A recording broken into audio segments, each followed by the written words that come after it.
नमस्कार साथियों, मैं अनुपुनिया आप सभी का एग्जाम गुरुकुल भाई अनुपुनिया यूट्यूब चैनल पे स्वागत करता हूं। साथियों, जैसा कि आपको पता है, हम पॉलिटी पढ़ रहे हैं और पॉलिटी की सीरीज में हम सुप्रीम कोर्ट यानी सर्वोच्च न्यायालय का जो चैप्टर है वो पिछली क्लास में हमने स्टार्ट किया था।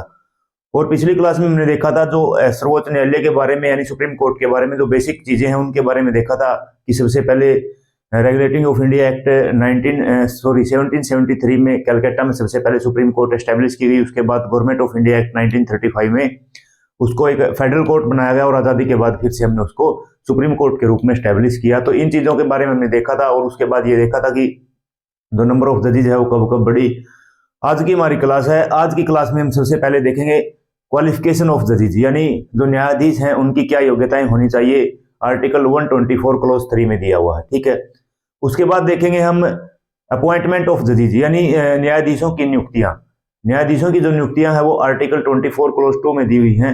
और उसके बाद फिर देखेंगे कि जो चीफ जस्टिस ऑफ इंडिया बनाने में जो सीनियोरिटी बेस्ड जो ट्रेडिशन था पंडित जवाहरलाल नेहरू जी के टाइम से चला हुआ था, उसके ऊपर कब कब हमला हुआ, कब कब पॉलिटिकल इंटरफेरेंस उसके अंदर हुआ, उसके बारे में देखेंगे। और आज इन तीन चीजों के बारे में देखेंगे। उसके बाद नेक्स्ट क्लासेस में जो 4 जजेज केस हुए थे सुप्रीम कोर्ट के मामले में, या बोले तो चीफ जस्टिस ऑफ इंडिया की अपॉइंटमेंट को लेकर, उनके बारे में नेक्स्ट क्लास में देखेंगे। तो आज की हम शुरुआत करते हैं क्वालिफिकेशन ऑफ जजेज।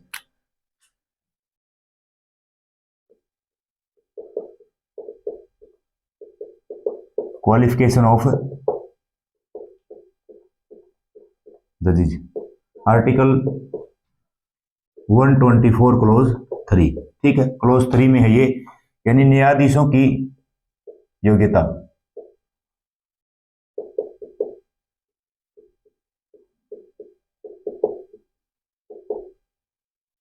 न्यायाधीशों की योग्यता, ठीक है। न्यायाधीशों की योग्यता में सबसे पहली बात क्या है कि वो भारत का नागरिक होना चाहिए। क्या होना चाहिए? भारत का नागरिक होना चाहिए, सिटीजन ऑफ इंडिया।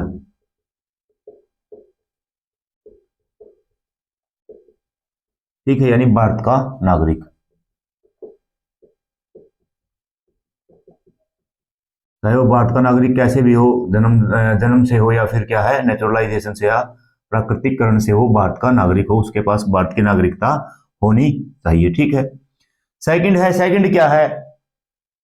वो व्यक्ति जो है सुप्रीम कोर्ट में जज बनना चाहता है यानी न्यायाधीश बनना चाहता है सर्वोच्च न्यायालय में, वो लगातार 5 साल तक एक या एक से ज्यादा हाई कोर्ट में क्या रहा हो, जज रहा हो, ठीक है। यानी क्या रहा हो? वो जज रहा हो कितने साल? 5 ईयर्स लगातार इन वन और more than one high court. High court लिख रहा हूं, ठीक है। More than one high court, एक या एक से ज्यादा हाई कोर्ट में, एक से ज्यादा हाई कोर्ट में, ठीक है। क्या रहा हो? न्यायाधीश रहा हो, ठीक है। और या अगर मान लो कोई ऐसा व्यक्ति है जो जज न रहा हो, तो फिर क्या हो? वो एडवोकेट रहा हो, यानी अधिवक्ता रहा हो, ठीक है। कितने साल के लिए? 10 साल के लिए, 10 ईयर्स। और वो भी क्या? एक या एक से ज्यादा हाई कोर्ट में उसने वकालत की हो, इन वन और more than one high court, ठीक है। एक या एक से ज्यादा हाई कोर्ट में लगातार वो क्या हो, 10 साल से वकालत कर रहा हो, या लगातार 5 साल से क्या रहा हो, वो जज रहा हो, ठीक है। हो सकता है ये दोनों ही चीज ना हो, तो उसके बाद क्या होगा? वो क्या होना चाहिए? Should be qualified jurist in the opinion of president, ठीक है। यानी वो राष्ट्रपति की नजर में क्या होना चाहिए? वो विधि वेता होना चाहिए, कानून का ज्ञाता होना चाहिए, कानून के बारे में उसको जानकारी होनी चाहिए, ठीक है। राष्ट्रपति की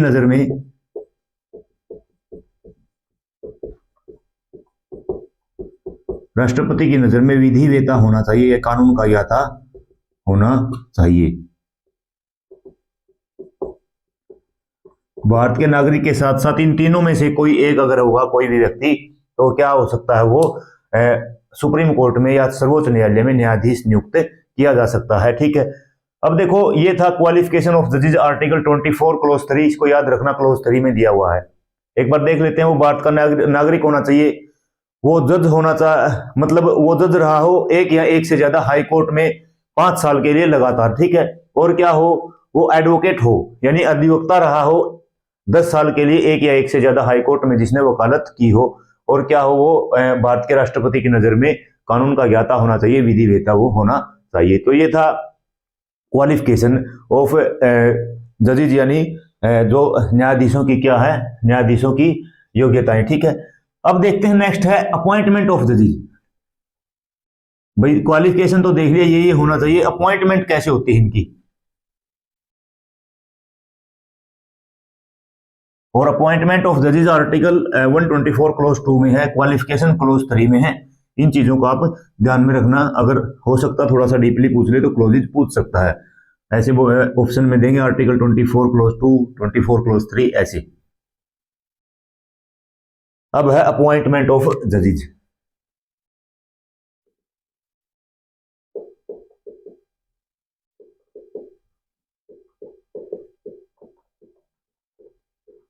आर्टिकल 124 क्लोज 2, ठीक है, आर्टिकल 124 क्लोज 2 में है, यानी न्यायाधीशों की नियुक्तियां।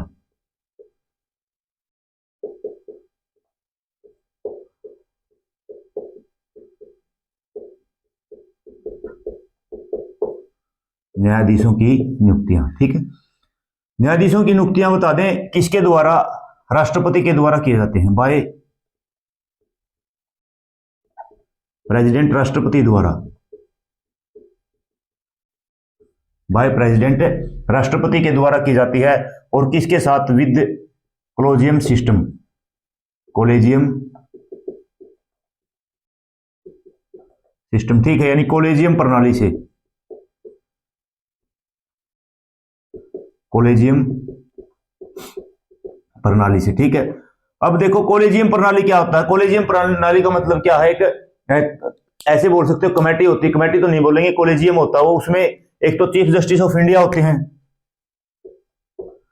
और 4 सीनियर मोस्ट जजेज होते हैं, सीनियर मोस्ट जजेज, ठीक है, यानी 4 वरिष्ठतम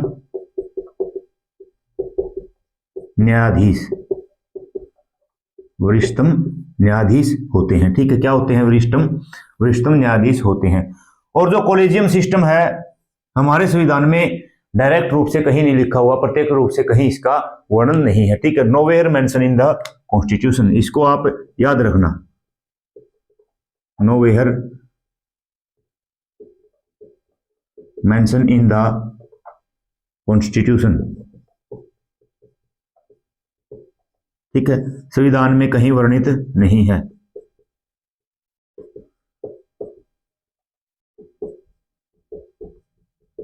कहीं वर्णित नहीं है, ठीक है। तो ये था राष्ट्रपति के द्वारा। अब देखते हैं राष्ट्रपति के द्वारा कैसे नियुक्त किए जाते हैं। तो अब ये देख लेते हैं कि अपॉइंटमेंट कैसे किए जाते हैं। एक बार ये देख लो, जो राष्ट्रपति है किसके साथ, मतलब किस प्रणाली से, कोलेजियम सिस्टम से जजेज की नियुक्ति करते हैं, अपॉइंटमेंट करते हैं। कोलेजियम में कौन होता है, 4 chief justice, sorry 1 chief justice of India होता है और 4 जो वरिष्ठतम न्यायाधीश, सीनियर मोस्ट जजेज होते हैं सुप्रीम कोर्ट के, ठीक है। और ये जो कोलेजियम सिस्टम है हमारे संविधान में कहीं भी इसका वर्णन नहीं है, ठीक है। अब देखते हैं कैसे इनको अपॉइंट किया जाता है। अपॉइंट कैसे किया जाता है राष्ट्रपति के द्वारा। तो सबसे पहली बात तो यही देख ली भी, जो जस्टिस सॉरी जजेज of supreme Court are appointed by president, ठीक है। तो सबसे पहला पॉइंट क्या देख लिया, द जजेज ऑफ सुप्रीम कोर्ट, एससी लिख रहा हूं मैं, ठीक है, जजेज of supreme Court are appointed by president, appointed by president, ठीक है, यानी सुप्रीम कोर्ट के न्यायाधीशों की नियुक्ति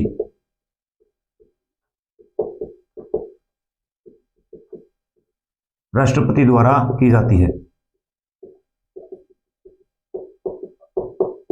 राष्ट्रपति जी के द्वारा की जाती है, ठीक है। सेकंड क्या है, जो चीफ जस्टिस ऑफ इंडिया है उसकी नियुक्ति राष्ट्रपति के द्वारा की जाएगी सुप्रीम कोर्ट या हाई कोर्ट्स के जजों के सलाह के बाद, अगर राष्ट्रपति उनकी सलाह को क्या समझे, उचित समझे, ठीक है, बाउंडेड नहीं है वो। Chief justice of India, CJI लिख रहा हूं मैं, ठीक है। Chief justice of India is appointed by president. Chief justice of India is appointed by president after the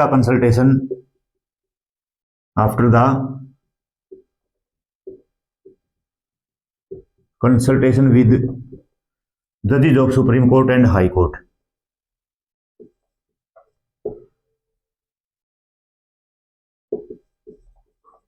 जजेस of supreme court and high court, ठीक है। सुप्रीम कोर्ट तथा हाई कोर्ट के न्यायाधीशों से सलाह करके राष्ट्रपति chief justice of India, Bharat के मुख्य न्यायाधीश की नियुक्ति करते हैं। लेकिन जो सलाह ये बाध्यकारी नहीं है, ये आप याद रखना। चीफ जस्टिस ऑफ इंडिया के मामले में अगर राष्ट्रपति को उचित लगे तो वो सलाह करेंगे, अगर उचित नहीं लगेगा तो वो सलाह नहीं करेंगे, ठीक है। उसके बाद नेक्स्ट है, जो अन्य जज हैं वो भी राष्ट्रपति के द्वारा अपॉइंट किए जाते हैं, लेकिन वो chief justice of India Bharat के मुख्य न्यायाधीश की सलाह के ऊपर, और भारत के मुख्य न्यायाधीश के द्वारा दी गई सलाह वो राष्ट्रपति के लिए क्या होती है, ओब्लिगेटरी होती है, बाध्यकारी होती है, ठीक है। नेक्स्ट क्या है, नेक्स्ट पॉइंट है, अदर जजेस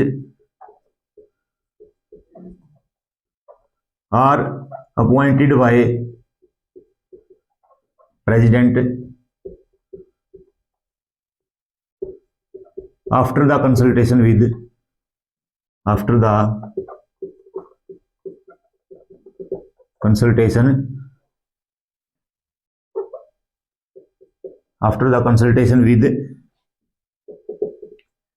chief justice of India, Bharat के मुख्य न्यायाधीश, ठीक है। अन्य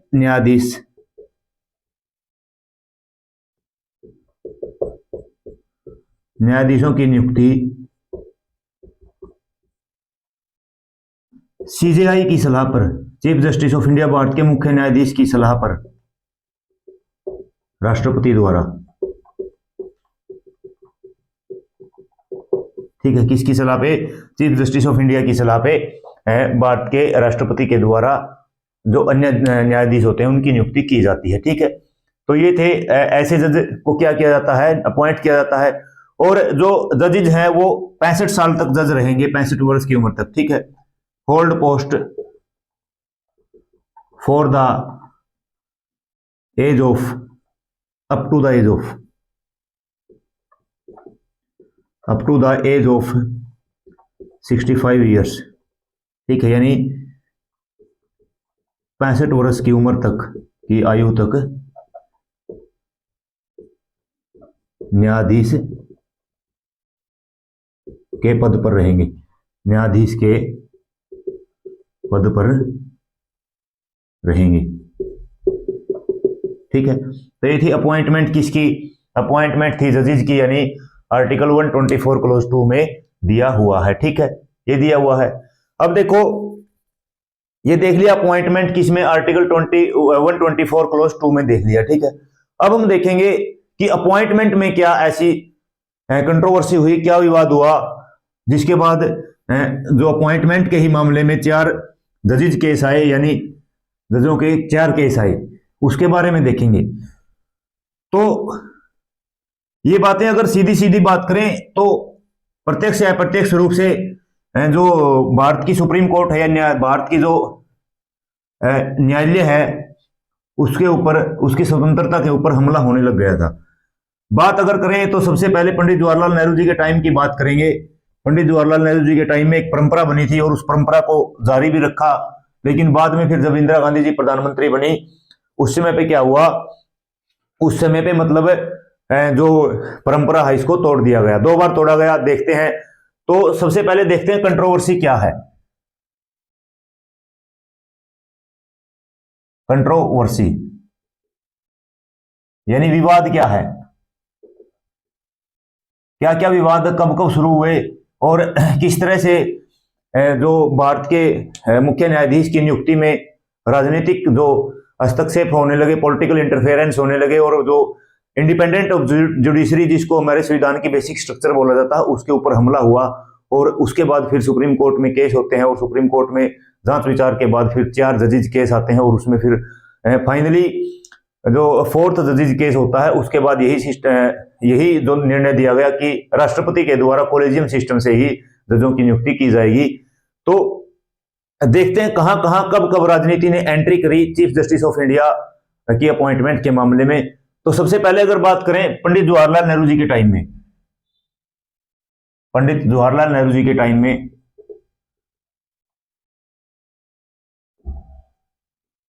जब वो पीएम हुआ करते थे, तो एक ट्रेडिशन चला था, एक परंपरा चली थी। और परंपरा क्या थी? परंपरा ये थी जो अपॉइंटमेंट ऑफ जज होगी, appointment of chief justice of India होगी, वो क्या होगी? वो सीनियोरिटी बेस्ड होगी, सीनियोरिटी बेस्ड होगी यानी वरिष्ठता के आधार पर। वरिष्ठता के आधार पर भारत के मुख्य न्यायाधीश की नियुक्ति होगी। और ये परंपरा चलती भी रही, लेकिन ये संविधान में ऐसी कोई बात लिखी नहीं, सिर्फ परंपरा थी ये पंडित जवाहरलाल नेहरू जी के टाइम में।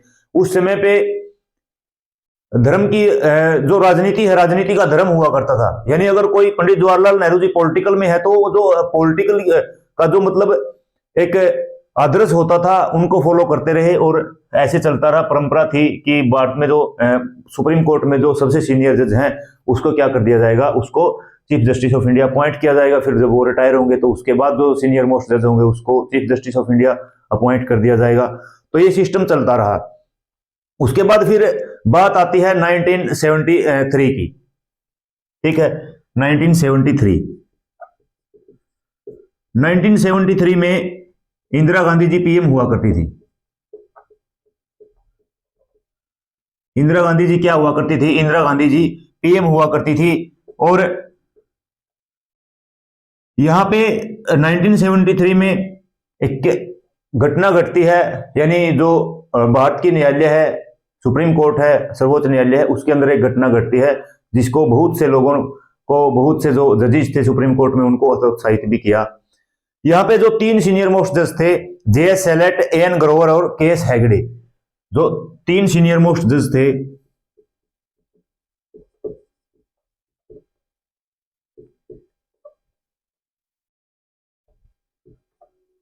क्या क्या बताया मैंने? सेलेट, ग्रोवर और हेगड़े, ठीक है, आपको याद नहीं रखने, वैसे आप नॉलेज के लिए मैं बता दूं कंट्रोवर्सी क्या, ठीक है। जेएस सेलेट, एएन ग्रोवर, पूरा नाम लिख लो, जेएस एएन ग्रोवर और केएस हेगड़े, ठीक है, ये थे। अब ये जो सबसे सीनियर जज थे 3 जज थे, और जो 4th सीनियर जज थे, 4th सीनियर जज थे, कौन थे वो? 4th सीनियर जज थे एएन रे, अजीत नाथ रे, ठीक है।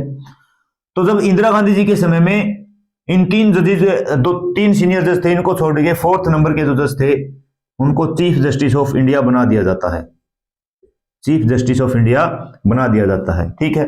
अब देखो यहां तो फिर जो परंपरा बनी थी कि भाई सीनियोरिटी बेस्ड होगा, यानी वरिष्ठता के आधार पे होगा, उसका उल्लंघन हुआ, वोयलेशन हुआ, यानी पीएम ने, इंदिरा गांधी ने क्या कर दिया? वोयलेशन कर दिया।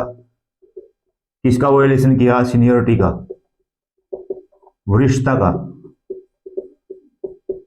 वरिष्ठता का वोयलेशन कर दिया। अब ये भी बोलोगे आप सर ठीक है उन्होंने बना दिया, लेकिन इसमें राजनीतिक इंटरफेरेंस क्या था?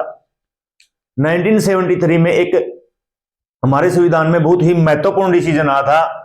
वो डिसीजन क्या था? वो डिसीजन था केशवानंद भारती केस में, basic structure of our constitution, हमारे संविधान में जो मूल संरचना है, जो उसको आधारभूत संरचना है क्या है, उसका डिसीजन आया था। और उस डिसीजन में सुप्रीम कोर्ट में जो 13 जजेस थे उनकी बेंच में 7:6 7:6 में जो डिसीजन आया था, तो वहां से जो कहानी शुरू होती है, ठीक है।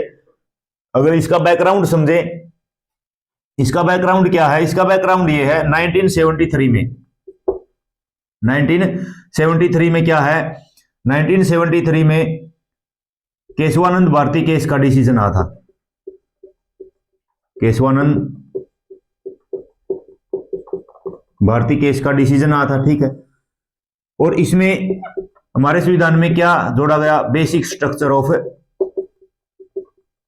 कॉन्स्टिट्यूशन, यानी मूलभूत जो आधारभूत ढांचा है उसका कंसेप्ट हमारे संविधान में, उसका प्रावधान हमारे संविधान में जोड़ दिया गया। और इसमें 13 जजेस थे, जिसमें डिसीजन किससे रहा, 7:6 से डिसीजन आया।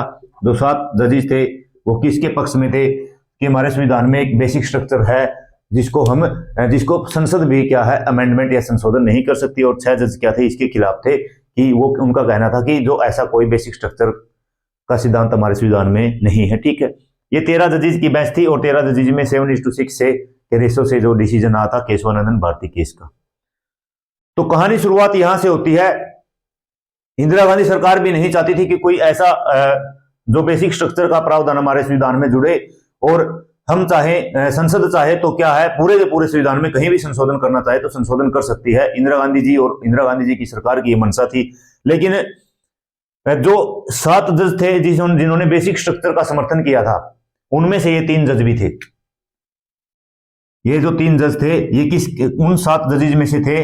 और इसलिए फिर क्या है, उनको 7 जजेज को छोड़ के जो 4th नंबर पे थे एन रे, ये इन 6 जजेज में थे जो बेसिक स्ट्रक्चर के समर्थन में नहीं थे, आधारभूत ढांचा के समर्थन में नहीं थे। और ये कहें कि सरकार के पक्ष में अगर बोले तो कहें तो इन एन रे थे, इनको चीफ जस्टिस ऑफ इंडिया बना दिया। ये कहा जाता है कि सब कुछ पहले से तय था। डिसीजन आने के बाद जब चीफ जस्टिस ऑफ इंडिया की अपॉइंटमेंट होनी थी, सब कुछ पहले से तय था। बहुत से लोग पहले ही 3-4 दिन पहले ही अजीत नाथ रे को बधाइयां देने लग गए थे कि आप चीफ जस्टिस ऑफ इंडिया बनने वाले हैं। और राजनीतिक रूप से देखा जाए तो अपॉइंटमेंट ऑफ सीजेआई में पॉलिटिकल इंटरफेरेंस हुआ। इनको 2 घंटे का समय दिया गया था कि आप 2 घंटे में सोच के बताइए आपको चीफ जस्टिस ऑफ इंडिया बनना है या नहीं। और उसके बाद इन्होंने अपना जो मत बताया और इन्होंने कहा कि हाँ मैं चीफ जस्टिस ऑफ इंडिया बन जाऊंगा। उसके बाद इनको 2 घंटे के समय में ही चीफ जस्टिस ऑफ इंडिया बना दिया गया और 2 घंटे के समय में ही जो परंपरा चली आ रही थी उसको तोड़ दिया गया कि जो भारत के चीफ जस्टिस ऑफ इंडिया बनेंगे वो सीनियोरिटी के आधार पर बनेंगे।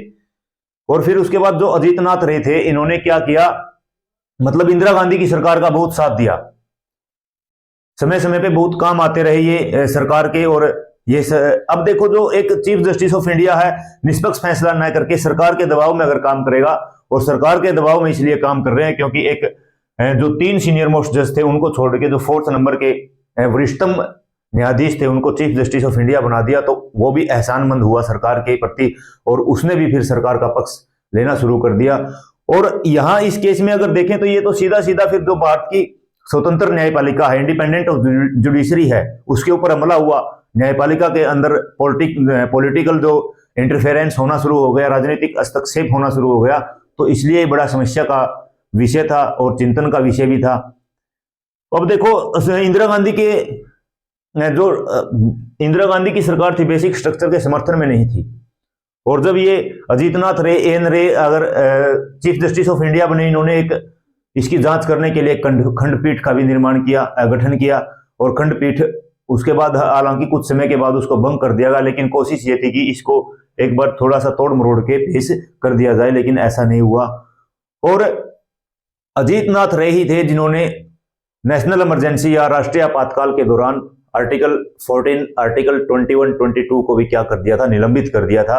यानी इंदिरा गांधी ने कहा था कि ये जो ये जो आर्टिकल है ये राष्ट्रीय आपातकाल के दौरान निलंबित रहेंगे, सस्पेंड रहेंगे, ठीक है। तो एहसानमंद थे अजीत नाथ रे, इसलिए उनको करना पड़ा। और भारत की स्वतंत्रता, जो न्यायपालिका की स्वतंत्रता के ऊपर हमला भी था ये। उसके बाद फिर एक बार फिर से क्या हुआ, एक बार फिर से जो सीनियोरिटी बेस्ड जो रूल था या परंपरा थी, ट्रेडिशन था, उसका उल्लंघन हुआ 1977 में, ठीक है। तो ये जो आपको सिनेरियो समझ में आ गया, ये इसका बैकग्राउंड था कि क्या क्या हुआ, ठीक है। अब उसके बाद देखो 1977 में, और ये देखो जो न्यायपालिका यानी सुप्रीम कोर्ट के लिए बड़ा दुर्भाग्य का समय भी रहा, क्योंकि एक political interference chief justice of India की अपॉइंटमेंट होने लगी, जो सीनियोरिटी न देख के या फिर ये कहें कि मेरिट्स को ना देख के उल्लंघन होने लगा जो परंपरा चली आ रही थी उसका। 1977 की बात है। यहां पे सीनियर मोस्ट जज हुआ करते थे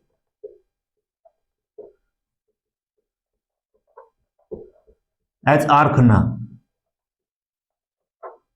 ठीक है।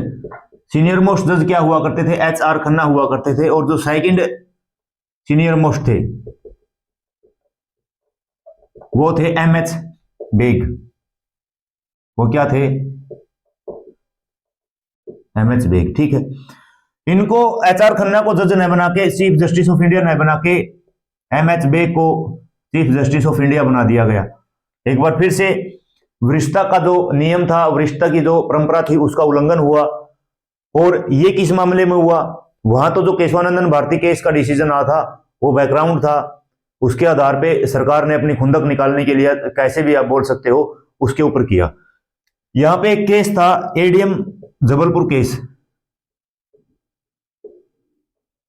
ADM जबलपुर केस, ठीक है। ADM जबलपुर केस में जो डिसीजन आया था, डिसीजन 5 जजेस की बेंच में 4:1 का डिसीजन आया था। 4:1 का डिसीजन आया था। मामला क्या था मोटा मोटा मैं बता देता हूं, डीपली जाने की आपको जरूरत नहीं। जब नेशनल इमरजेंसी लगी उसके दौरान मैंने बताया आर्टिकल 14, 20, 21 इनको क्या कर दिया गया? निलंबित कर दिया गया। और जो जबलपुर हाई कोर्ट में क्या केस चला कि भाई जो आर्टिकल 21 है, आर्टिकल 22 है, इनको निलंबित क्यों किया जा रहा है? ये तो एक व्यक्ति को मतलब अपने विचार रखने के भी आर्टिकल 19 को भी निलंबित कर दिया गया था कि आप व्यक्ति को अपने आप को एक्सप्रेस करने का भी मौका नहीं दिया जा रहा राष्ट्रीय इमरजेंसी के दौरान, या फिर क्या अपने स्वयं के विरुद्ध, मतलब स्वयं की गिरफ्तारी के विरुद्ध भी संरक्षण का उनको अधिकार नहीं है।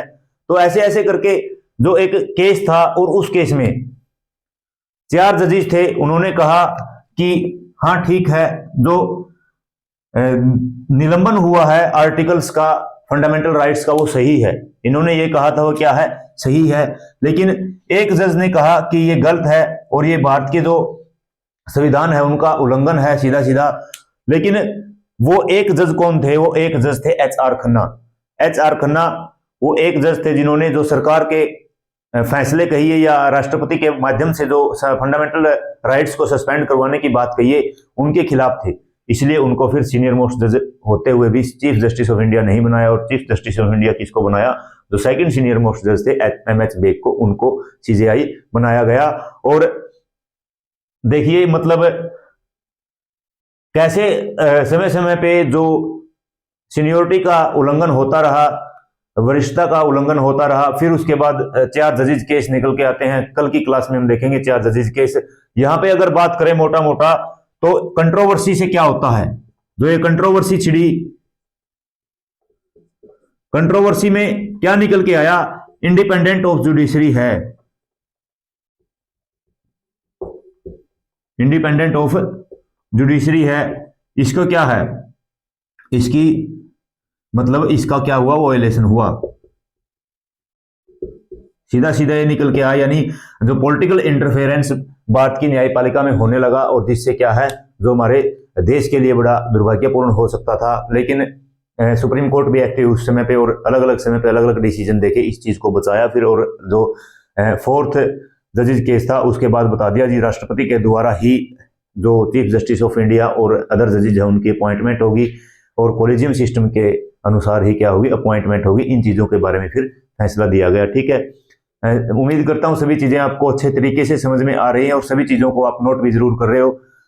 लापरवाही मत बरतना कि नोट नहीं कर रहे हम, या मेरा दोस्त वो नोट्स बना रहा, वो नोट्स बना रहा, बुक्स में है, ऐसा कुछ नहीं है। अपने नोट्स आप खुद तैयार कीजिए ताकि आपके लिए ज्यादा बेनिफिशियल हो, और मैक्सिमम से मैक्सिमम चीजों को आप अपने नोट्स के अंदर से जब रिवीजन करो तो समझ पाने में आप सक्षम हो। और अगर आप हमारे चैनल पे फर्स्ट टाइम विजिट कर रहे हो तो चैनल को सब्सक्राइब करना, लाइक करना, वीडियो को शेयर करना, और कमेंट में बताना कि जो पॉलिटी की सीरीज चली हुई है उसके बारे में आपकी क्या राय है, और कोई अगर आप सुझाव हम तक पहुंचाना चाहते हैं तो कमेंट के माध्यम से हम तक पहुंचा सकते हो। आप इस चैनल पे जुड़े हुए आप सभी का इतना प्यार और प्रेम इस चैनल को मिल रहा है, सहयोग मिल रहा है, उस प्यार प्रेम और सहयोग के लिए आप सभी को बहुत बहुत धन्यवाद, थैंक यू। और मिलते हैं एक और बेहतरीन क्लास के साथ, तब तक के लिए आप सभी को नमस्कार।